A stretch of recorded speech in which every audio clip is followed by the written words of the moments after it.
The New York Times, one of the most Zionist media outlets, posted an opinion piece last week titled "Reckoning with Israel's One-State Reality."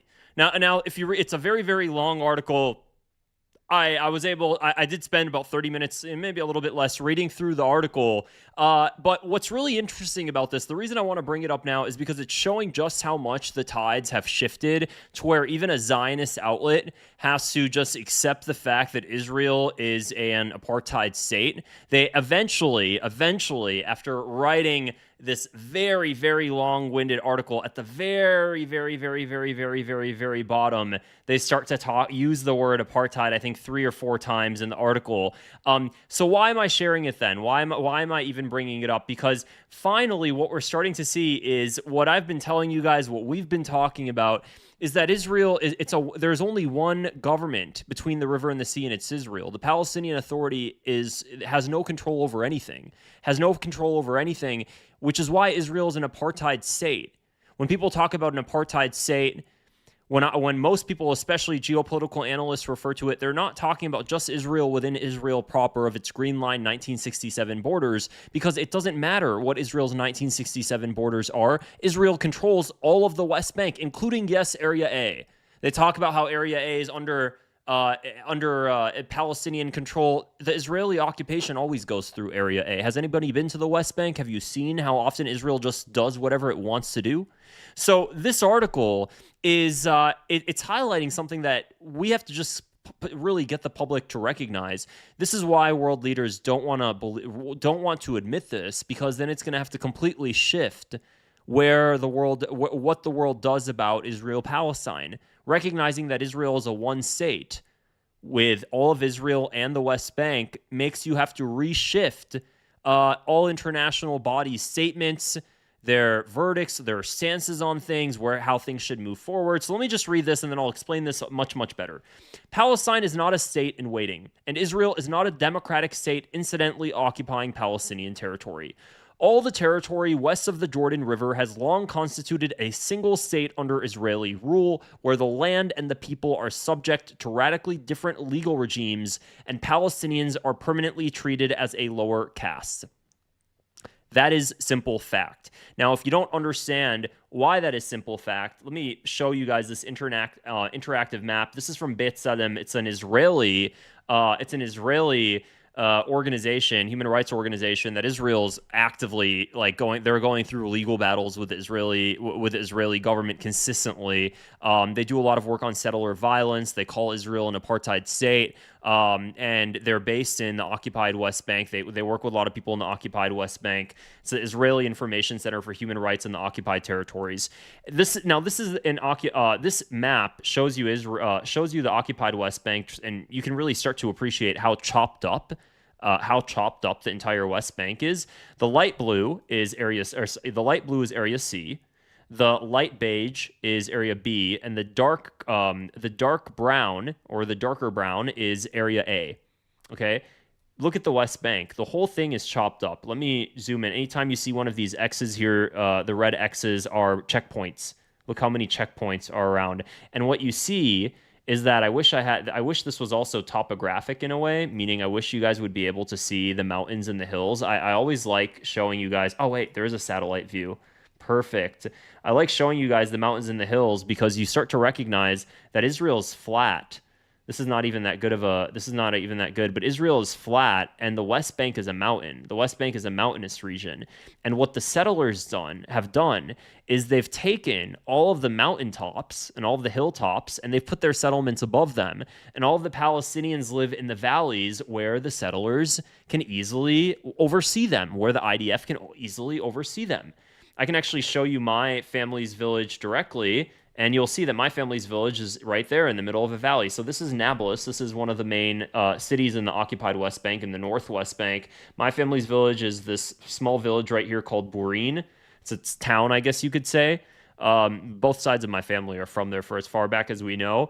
And Yitzhar is the Israeli settlement, the radical settlement. Their ideology is a U.S. designated terrorist group. There's only one U.S. designated Zionist terrorist group, which is Kahan Chai.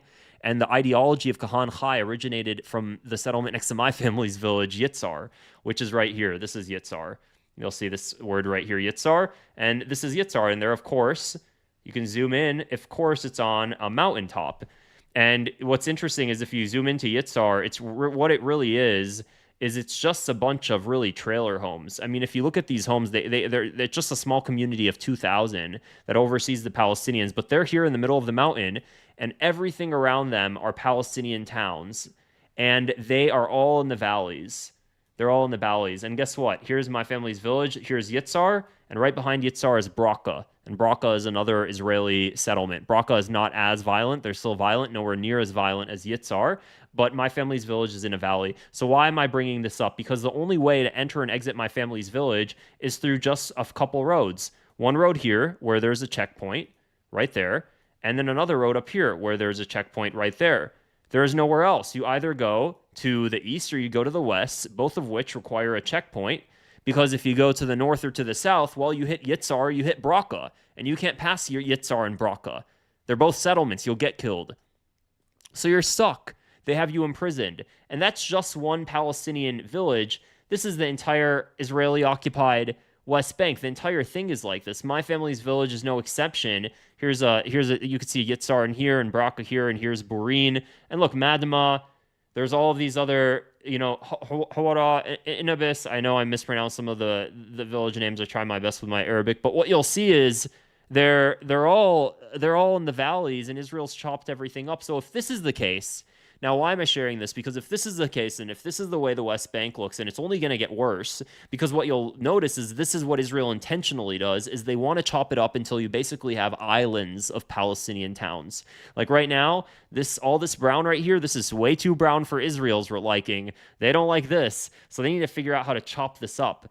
So what you'll see is that they've built a settlement right here, and they chopped up this brown part here. They built a settlement right there, where? Right around Jenin, which is why they also have like these checkpoints here. And what they're going to do is they have another settlement right here. So they're going to want to slowly get in here and connect these two, so that way you can cut off these three settlements. So this is what they do. They focus on building settlements right in the middle, so that way they can chop up the West Bank like a Swiss cheese. Look at what they did to Nablus. One of their main goals here is to have the Baraka settlement here connect to Mount Ibl right up here, and they want to cut through. So this is their entire game plan, is chopping up things and getting in that way, getting through here, getting through there. They shoved the settlements in a way to make the chances of a Palestinian state impossible. And because they've done that, Israel's actually expediting its own downfall. And I really do sick by this, because okay, fine, Israel gets the whole West Bank. They're not, you guys know this, they're not trying to. Right now, on the ground, there's no intensive operation to push Palestinians out of the West Bank. Not in the same way. They're not trying to push yet. They're not trying to push them to Jordan. They're not trying to push them to Lebanon. They're trying to push them out of Area C, and they're trying to push them out of East Jerusalem. So they're pushing them out. Area C, again, is the light blue. They're trying to put them into the dark brown, which is all Palestinian-controlled area, and then they're trying to get them, as many of them, out of East Jerusalem as possible, because they don't want a Palestinian state ever, so they have to make sure they stop that by making sure they cleanse East Jerusalem. So if they do this, though, guess what? The Palestinian population in the West Bank is growing every year, about 2.5%, I believe. It's a rapidly growing population of 3 million plus, and it's growing. You can't push them to Jordan. You can't push them to Lebanon, because it's all mountains and hills. So what they're doing, and they recognize this, is they're just putting them in small little islands in the valleys where they oversee them. That's a one-state reality under Israeli rule. How much longer can this go? Israel doesn't want a two-state solution. It's made a two-state solution impossible.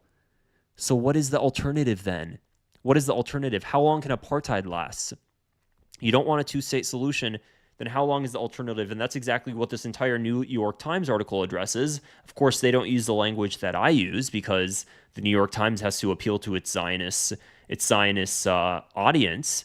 But they're starting to finally recognize, and people are starting to admit, yeah, there actually is no alternative here. A two-state solution is dead. It's a one-state reality. So what do we do now? Do we give these people equal rights? Do we just, allow them to become Israeli citizens, which Israel will never allow because that ends the Jewish majority state? So if Israel wants a Jewish majority state and it also wants the West Bank, it can't remain democratic because then well, I don't think Israel's not democratic already, but it can't remain democratic de facto, de jure on paper, because you can't have a democratic state while half the people that live in your state don't have the same citizenship under a different caste system. So Israel's in this rock and a hard place that it caused for itself, and it's only expediting for itself, which is why I say that what's going to happen very soon, and I want to be one of the main people that really push this, is what we're going to start to see slowly over the next few years is people are going to, and when I say people especially, I mean politicians, are finally going to admit the fact that the two-state solution is dead. You have to. They're scared to admit it. They're scared to admit it because they know if they admit it, that means it opens up a can of worms of what is the alternative. And anybody calling for the dissolution of Israel is going to be targeted heavily. The media is going to go after them. It's already considered anti-Semitic to call for the dissolution of Israel by IRA. So, but that is the alternative. It is the dissolution of a Jewish majority state into one democratic state between the river and the sea. That is it. And it didn't need to be that way, but they made it that way. And that's where we're headed. And it's going to be better for everybody once that happens. No U.S. politician has had the courage to call this out, though. They still believe in a two-state solution, either one because they've never been to the area, they don't recognize that it's dead, or they're too scared, which is what the majority of them are. Many of them are too scared. Not, of course, just American politicians, by the way. A lot. I mean, every politician. There hasn't been one that actually admitted this. Even Arab politicians, they don't admit the truth of this. But this is the truth. Look at the place. This is the truth. And we're not even talking about the hell that's happened to Gaza. The hell, truly the hell that's happened to them, and the fact that these two regions are not connected in any way. Netanyahu has spent millions and millions to try to separate the two, to try to chop them up, to have a different governance, to have no communication, making it impossible for the Palestinians in the West Bank to even interact with their brothers and sisters in Gaza. And this is why I truly believe it's going to lead to Israel's downfall. So we're gonna have to wait and see. But what is the alternative then? Genocide, total annihilation of 3 million people? It could be. I mean, that is an option. How likely? I'd say it's not. We'll have to wait and see. So I hope you guys found this video interesting. If you did, I'd appreciate it if you just go ahead and click the subscribe button below and give it a thumbs up as well. It helps me reach more people like you. Also, one of the best ways you can support my channel is by joining as a member. If you see people in the comments and they have like the JFK emoji or the censored emoji or the parrot emoji or whatever else, it's because they're joined as a member. If you click that join button below, you get to use those fun emojis and you get to see member-only videos from me as well. So make sure you check that out. Definitely join as a member. It helps support my independent journalism. Otherwise, guys, I hope you have a great day, and I will see you in the next video.